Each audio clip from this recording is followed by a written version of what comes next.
যাদের হাতে মিষ্টি হয় না তারাও এই মিষ্টিটি বানিয়ে নিতে পারবে। দুনিয়ার সবচেয়ে সহজ মিষ্টি রেসিপি এটা। মিষ্টি বানানোর মূল উপকরণ হচ্ছে ছানা, কিন্তু অনেকে পারফেক্ট ছানা বানিয়ে নিতে পারে না, যার কারণে মিষ্টিও ভালো হয় না।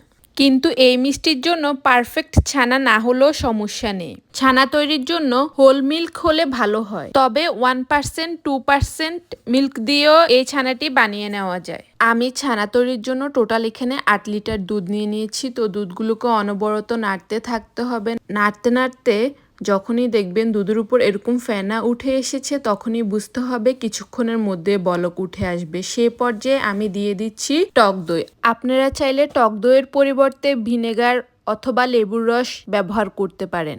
ভিনেগার বা লেবুর রস ব্যবহার করলে ছানার যে পানিটা বের হয় সেই পানিটা হয় অনেকটাই স্বচ্ছ, বাট টক দই ব্যবহার করলে সেই পানিটা একেবারেই স্বচ্ছ হয় না, কিছুটা ঘোলাটে হয়। দেখতেই পাচ্ছেন আপনারা। ছানা কাটার পরে আমি ছানাগুলোকে স্ট্রেনারে নিয়ে ভালোভাবে ঠান্ডা পানি দিয়ে ধুয়ে নিচ্ছি। আপনাদের কাছে যদি পাতলা সুতি কাপড় থাকে তাহলে আপনারা সেই পাতলা সুতি কাপড়ের মধ্যে ছানাগুলোকে ঝরিয়ে নিয়ে 3 ঘন্টার জন্য রেখে দিবেন। আমার কাছে নেই, তাই আমি স্ট্রেনারের মধ্যে এভাবে 3 ঘন্টা রেখে দিচ্ছি। 3 ঘন্টা পরে ছানাগুলো থেকে ভালোভাবে পানি ঝরে যাওয়ার পরে এগুলিকে আমি একটা বড় ট্রেতে নিয়ে নিয়েছি। তারপর এগুলিকে ভালোভাবে হাত দিয়ে মথে মথে মসৃণ ছানায় পরিণত করতে হবে। এরপরে আমি এখান থেকে অর্ধেক পরিমাণ ছানা একটি ফ্রাই প্যানে নিয়ে নিয়েছি আর অর্ধেক পরিমাণ ছানা ট্রেতে রেখে দিয়েছি। ফ্রাই প্যানে নেওয়া ছানাগুলোর মধ্যে আমি দিয়ে দিচ্ছি 2 টেবিল চামচ পরিমাণ চিনি, উঁচু করে 2 টেবিল চামচ পরিমাণ গুঁড়ো দুধ। এগুলি দেওয়ার পরে চুলার আঁচটা অন করে দিয়ে আমি গুঁড়ো দুধ আর চিনিগুলোকে ভালোভাবে ছানার সাথে নেড়েচেড়ে মিশিয়ে নিচ্ছি, যাতে করে সবগুলো ছানার সাথে দোনোটা উপকরণ ভালোভাবে মিশে যায়। তো এভাবে 2-3 মিনিট ধরে ভালোভাবে এগুলিকে মিশিয়ে নেওয়ার পরে আমি এর মধ্যে অ্যাড করে দিচ্ছি 1/2 কাপ পরিমাণ কনডেন্সড মিল্ক। আর এরই মধ্যে ছানা থেকে অনেকটা পরিমাণ পানি বের হয়ে এসেছে। এই পানি দেখে ভয় পাওয়ার কিছুই নেই, কারণ আমি এখানে চিনি অ্যাড করেছি আর ছানাটা থেকেও কিছুটা পানি বের হয়েছে। আবার এখন কনডেন্স মিল্ক দেওয়ার কারণে আরেকটু পরিমাণ পানি বের হবে। তবে কনডেন্স মিল্ক দেওয়ার পরে এগুলিকে ভালোভাবে নেড়েচেড়ে মিশিয়ে নেওয়ার পরে অনবরত নাড়তে থাকতে হবে। নাড়তে নাড়তে দেখবেন পানিটা শুকিয়ে যাবে।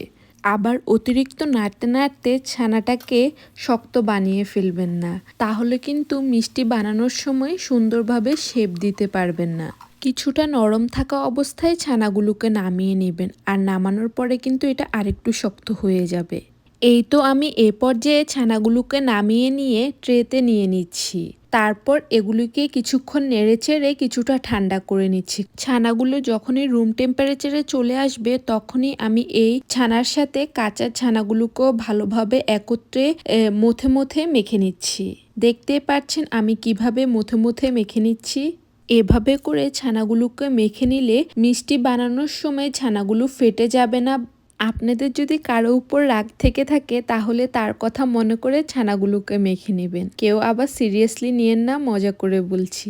ছানাগুলো ভালোভাবে মথা হয়ে গেলে আমি এগুলিকে এক পাশে নিয়ে এর থেকে অল্প অল্প করে কিছু পরিমাণ নিয়ে আবারও কিছুক্ষণ ধরে একটু মথে নিয়ে তারপরে হাতের সাহায্যে প্রথমে একটু মুষ্টিবদ্ধ করে তারপরে এগুলিকে গোল গোল করে শেপ করে নিচ্ছি। আর যদি আপনারা ছানাটা নিয়ে এগুলিকে না মথে গোল করতে যান তাহলে দেখবেন মিষ্টির শেপটা সুন্দর আসবে না, আর মিষ্টি বানানোর সময় ছানাগুলো ভেঙে ভেঙে আসবে। তাই আমি যেভাবে বানিয়ে নিচ্ছি চেষ্টা করবেন সেইভাবে বানিয়ে নিতে, তাহলে মিষ্টিগুলো হবে মসৃণ এবং সুন্দর, দেখতে পুরো দোকানের মিষ্টির মতো লাগবে। আমি এভাবে সবগুলো মিষ্টি বানিয়ে নিচ্ছি। মিষ্টিগুলো বানানোর পরে আমি এখানে একটি বাটির মধ্যে নিয়ে নিচ্ছি 1/2 কাপ পরিমাণ গুঁড়া দুধ। তারপর সবগুলো মিষ্টিকে এই পাউডার দুধের মধ্যে একে একে গড়িয়ে নিচ্ছি। সবগুলো মিষ্টি এভাবে করে নিলে রেডি হয়ে যাবে আজকের আমাদের কাঁচাগোল্লা মিষ্টি। আমার আজকের রেসিপিটি আপনাদের কাছে কেমন লেগেছে অবশ্যই কমেন্টসে জানাবেন।